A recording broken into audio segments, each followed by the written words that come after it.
ની વચ્ચે લડાઈ થઈ બિટવીન ધીસ ટુ બીસ્ટ. આ બંને પ્રાણીઓ જે હતા હિંસક પ્રાણી, એ બંનેની વચ્ચે જોરદાર ફાઇટ થઈ. they went rolling down and tumbling on each other. they went rolling down, એકબીજાની ઉપર ગોથા ખાતા ખાતા, હા, and tumbling on each other. એ આવું it was a fighting scene.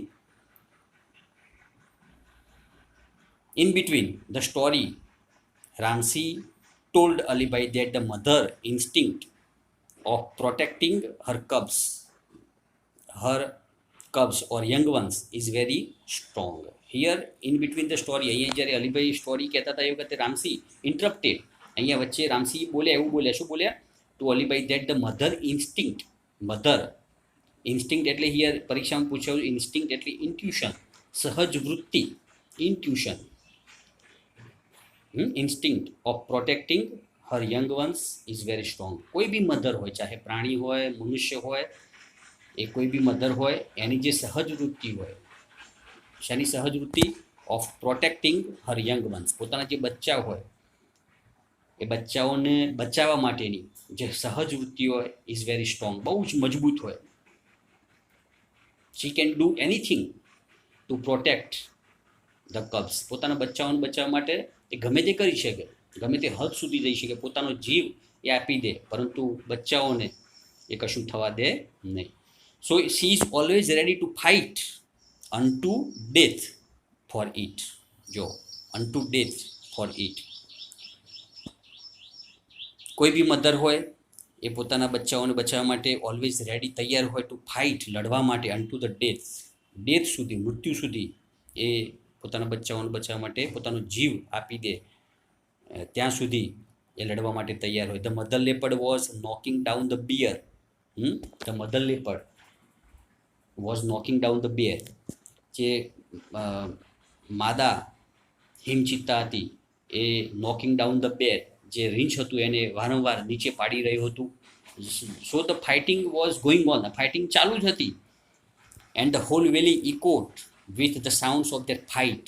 The whole valley, આખો જે ખીણ પ્રદેશ હતો, ધેર વોઝ એ ઇકો એટલે પડઘાતો હતો. With what? With the sounds of their fight, એમના જે અવાજો થતા હતા, એમના જે ફાઇટિંગ, યુદ્ધ થતું હતું, એ ફાઇટિંગના જે અવાજો હતા, એ અવાજોથી ગુરકવાના અવાજના લીધે આખી જે ખીણ પ્રદેશ હતો એમાં એ પડઘાતો હતો. શી વોઝ ટીયરિંગ અવે બિગ પીસીસ ઓફ બ્લેક ફરી સ્કિન ઓફ ધ બેર. જો શી વોઝ ટીયરિંગ અવે, એ ફાડતી હતી. હિયર ટીયર એટલે ફાડવું. ટીયરિંગ અવે બિગ પીસીસ ઓફ બ્લેક ફરી સ્કિન ઓફ ધ બેર, જે રીંછનું જે સ્કિન હતી, ચામડી શરીર ઉપર, ઇટ વોઝ વેરી ફરી, રૂંવાટીવાળી હતી અને બ્લેક હતી નેચરલી. એટલે જે કાળી રૂંવાટીવાળી જે ચામડી હતી એને જે મધર લેપર્ડ હતી, શી વોઝ ટીયરિંગ અવે, એ ફાડતી હતી. બિગ પીસીસ, આ મોટા ટુકડાઓમાં એ ફાડતી હતી. By jumping from side to side. But how? By jumping from side to side, અલગ અલગ સાઈડમાંથી કૂદીને એ એટેકિંગ કરીને, એની ઉપર હુમલો કરીને એની જે ચામડી હતી રૂંવાટીવાળી એ ફાડતી હતી. So the bear was bleeding here and there. The bear was bleeding here and there, જે રીંછ હતું એને લોહી આવતું હતું, બ્લીડિંગ, લોહી આવવું, હિયર એન્ડ ધેર, આખા શરીરમાં અહીં ત્યાં, અહીંયા ત્યાં, મતલબ આખું શરીર એનું લોહી લુહાણ થઈ ગયું હતું. It was trying to save its life. It was trying to save its life, એ પોતાનો જીવ બચાવવા માગતું હતું. And try to escape. Escape means ભાગી જવું, છુટકારો પામવો. So he was trying to escape, એ ભાગવા માગતું હતું પોતાનો જીવ બચાવીને. Then there was a silence once again. પછી તો આખો જે એમના જે પડઘા પડતા હતા હિમ ખીણમાં, ત્યાં there was a perfect silence, ફરીથી એકદમ શાંતિ, નિરશાંતિ એકદમ છવાઈ ગઈ. The mother reappeared and ran up to her cubs. The mother reappeared, જો અપિયર એટલે દ્રશ્યમાન થવું, દેખાવું, but here the mother reappeared, ફરી દેખાઈ. ફરી એટલે પહેલાં તો અલીબાઈએ જોઈ લીધી, પછી એ ફરીથી દેખાઈ. And ran up to her cubs. પછી પોતાના બચ્ચાઓની પાસે એ દોડીને ગઈ. Why? Because she was much worried about her cubs. એને પોતાના બચ્ચાઓની ચિંતા હતી. એને એવું લાગતું હતું કે the cubs were not being hurt by the bear. કેમ કે રીંછે કદાચ એ બચ્ચાઓને કંઈ ઈજા અથવા તો કંઈ પહોંચાડી ન હોય. એને ચેક કરવા માટે she smelled her cubs to make sure that they were not hurt by bear. She smelled, એને આખા શરીર ઉપર બચ્ચાઓના જે હતું એમને સૂંઘ્યું.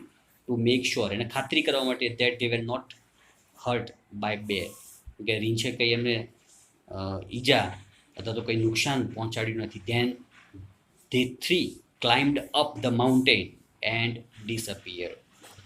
See, then they three here. Three means the mother leopards and its cubs.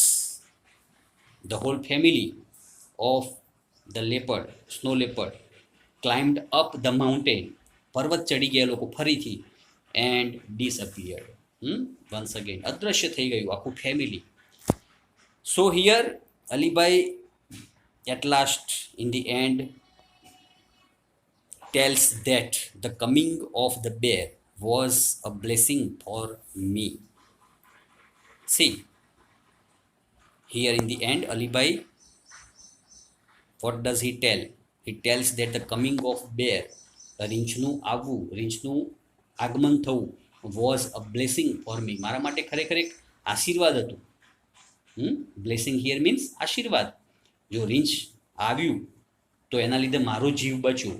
Otherwise my life would be in danger. Otherwise મારો જે જીવ હતો એ પણ જોખમમાં મુકાયો હોત. કારણ કે મધર જે હોય એ વખતે કોઈને બે આજુબાજુ જુએ એટલે એને ચિંતા હોય કે મારા બચ્ચાઓની સાથે શું કરશે, એટલે એટેક કરે.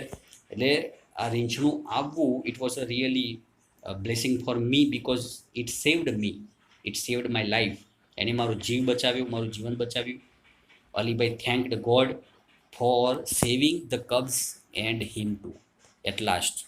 છેલ્લે અલીભાઈ ભગવાનનો પાડ માને છે, ભગવાનને આભાર માને છે કે બચ્ચાઓનો જીવ બચી ગયો, એની સાથે સાથે મારો પણ જીવ બચ્યો. એવરીથિંગ ઇઝ ઓકે, બધું જ એકદમ સરસ રીતે થઈ ગયું. So thus here bear proved a saviour. જો અહીંયા proved a saviour or we can say a rescuer, રક્ષક, બચાવનાર. અહીંયા જે રીંછ હતું એ શું સાબિત થયું? અ સેવિયર, અ રેસ્ક્યુઅર. આપણે કહી શકીએ કે રક્ષક સાબિત થયું. કોના માટે? ફોર અલીભાઈ, અલીભાઈ માટે. જો એ ન આવ્યું હોત તો અલીભાઈનો જીવ જોખમમાં મુકાયો હોત. So here the bear proved a saviour, a rescuer for Alibai. So here the title